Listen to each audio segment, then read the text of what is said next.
Hello everyone, my name is Yuhan.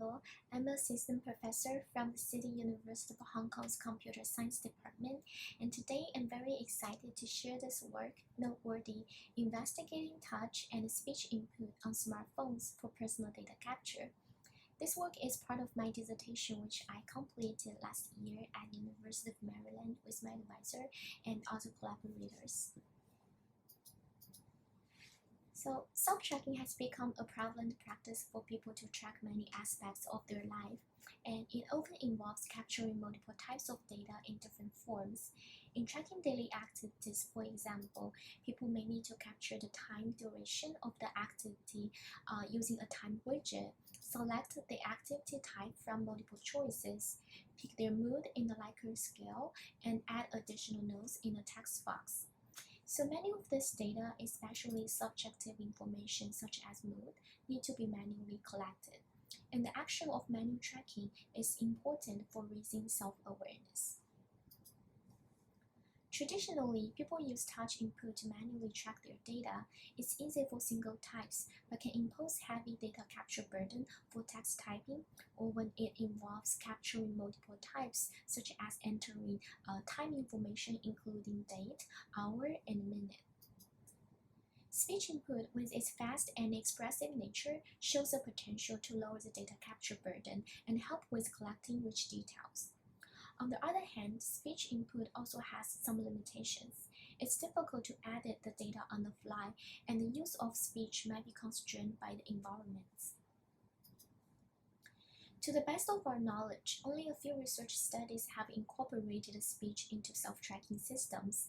They either capture open-ended audio recordings without processing the recorded data, or focus on extracting only single data types such as numbers or domain-specific items. As such, we have little understanding of how people use speech together with other modalities to capture different types of personal data in real-world settings. So in this work, we aim to combine both touch and speech input as a whole to capture multiple types of personal data. And specifically, we ask 3 research questions. First, how do people use touch and speech input individually or together to capture different types of data for self-tracking purpose? Second, how does input modality affect people's data capture burden? And third, how does input modality affect the data richness of free-form text input? With the research questions in mind, we developed NoteWordy, a multimodal self-tracking app integrating touch and speech input by extending or mini-track for research. With speech input, people can press on the with the touch input, people can use the touch input to capture different kinds of data in the way they like. They can also use speech input by pressing on the local speech button, which we refer as LS, to capture one data field at a time. For example, by pressing on the little Mac button next to break duration, people can capture their break duration by saying from 11 to 11:10 a.m. And then they can also use global speech input, which we refer as GS, by pressing on the Big Mac button at the bottom and say I took a break from 11 to 11:10 a.m. to go for a walk, feeling great because, and then the system will automatically match the key information into corresponding data fields. And we situated this work in the context of productivity tracking for working graduate students because productivity can be conceptualized in multiple dimensions that corresponds to different types, such as the task duration in the time span, productivity level in Likert scale. We targeted working graduate students, a unique group who often struggle with time management on different tasks, but have received little attention. And we hope that the data collected can benefit researchers who are trying to develop coping strategies and productivity tools for this population. So we configured 2 diaries in NoteWordy, a productivity diary and a break diary that consists of different data fields about individuals' productivity and break. With the 2 diaries, we conducted a 2-week-long study with 17 working graduate students. Started with a tutorial demonstrating how to interact with the system, and then a debriefing interview at the end to understand their overall experience. So now I'm gonna play a video demonstrating how NoteWordy works.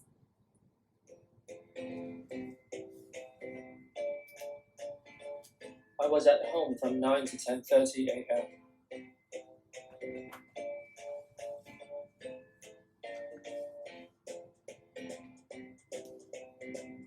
I did my assignment from the math class, trying to solve some questions left out yesterday.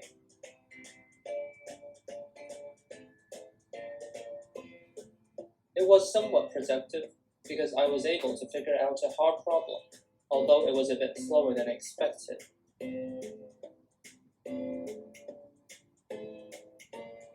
I felt tired after working for hours, but also accomplished because I got the assignment done.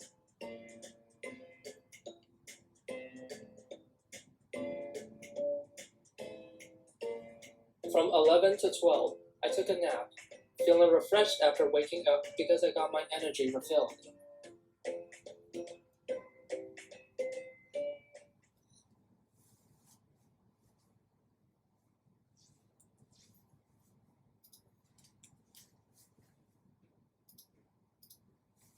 Here I'm sharing some highlights from the findings. If you're interested in knowing more, please check out our paper. So the study generated over 1,000 entries in the productivity diary and 382 entries in the break diary.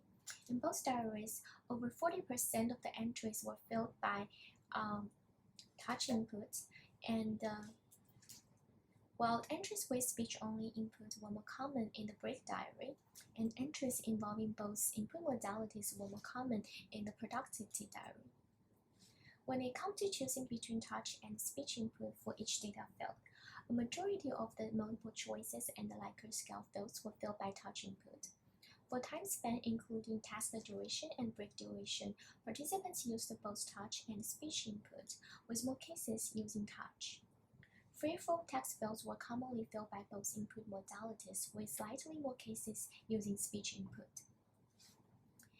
In particular, we find several interesting trends when it comes to capturing multiple data fields using GS. Participants like to start with GS first and make individual adjustments using LS or touch if needed, as we found that GS was fast, intuitive, and more close to natural language. But sometimes the use of GS is not that intuitive.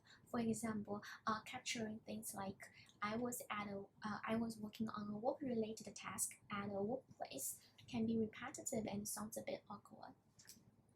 Also, we find that GS was used more frequently in the break diary because the diary is shorter, the questions are more straightforward, and more importantly, all the data fields are on the same screen, so participants can easily grasp the key information and know what they need to be included in the same single sentence. In addition, there is a large individual variations in terms of modality preference, and this figure breaks down the input modality usage by each participant. The yellow color denotes the use of touch, blue denotes the use of speech, and green denotes the combination of both input modalities in the same diary entry. As you can see, some participants frequently use speech input and show the excitement about its convenience and accuracy. A few participants use the speech input only occasionally, while others almost never use the speech and express the concerns around privacy, not a social norm, and more comfortable and familiar with touch. As for data capture burden, we first look at the time spent on entries and find that entries involving speech input took less time to complete, meaning that speech input could help with fast entry completion. And this in fact was significant in productivity diary. At the same time, participants reported several speech recognition issues, which are the main hurdles for effective use of speech input. The most common issue is number recognition, which caused failure in entering time spent info. For example, a participant were trying to capture a duration from 7 to 9 a.m. or p.m., while the system mistakenly interpreted it as a number 729. The system is also not smart enough to interpret phrases outside the vocabulary. For example, when a participant was saying something similar to moderately productive, and they're trying to capturing the same meaning as somewhat productive, but the recognizer actually take it the same as productive, which is at a different scale compared with somewhat productive. In addition, the recognizer is vulnerable to pauses, which often cause incorrect punctuation in text fields. So moving to data richness, through rounds of qualitative coding, we identify 3 categories of richness level in free-form text. Taking task description in productivity diary as an example, a general description would be had a meeting, and the more specific description would met the team to discuss the mock-up design. And the third category are specifics with additional context. For example, these participants noted that I attended a UX meeting with other designers. We shared some case studies applying the design data thinking and talked to the BA team for next step. So by additional context, we meant additional examples and elaborations on the existing response. Even by removing this part of content, it's not gonna affect the completeness of the response. So using logistic regression, we find that entries involving speech input tend to be more specific and more likely to include additional context for text description and productivity rationale. As for the last question fillings, entries involving speech input were more likely to include additional contexts.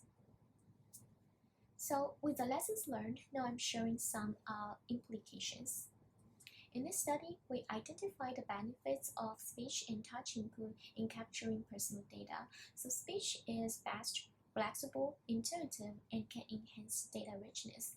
While touch is easier for single type, it can quickly help with added support and account for privacy issues. So when it comes to capturing different types of data, we can employ different input modalities to optimize the efficiency and data richness. For example, speech can be helpful to capture personal details around context, such as self-reported symptoms, mood, thoughts, and feelings, while speech can be used to support error correction as a way to complement speech input. Learning from participants' experience in using GS to capture multiple data fields, we can arrange semantically related data fields together so it's more intuitive for people to incorporate the information in single sentence.